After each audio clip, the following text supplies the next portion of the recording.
Good morning! Ohayo gozaimasu! Nandito na naman po ako sa aking opisina. Malawak na opisina. Ayan. Kukuha po ulit tayo ng violet na kamote. Ayan. Dami ko po na harvest. Ay, nako. Buhay.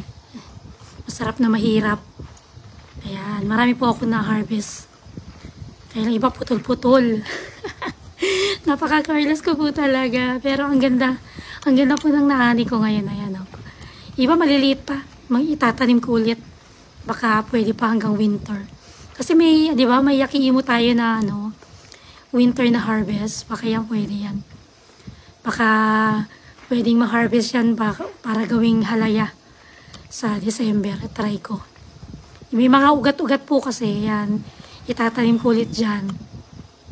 Para sa December, may mahanip ulit tayong violet na kamote. Siyempre, violet, pera yan. Kumbaga sa atin, yung 100 violet, ano, ngayon blue na eh. Ayan. Gawin natin blue violet.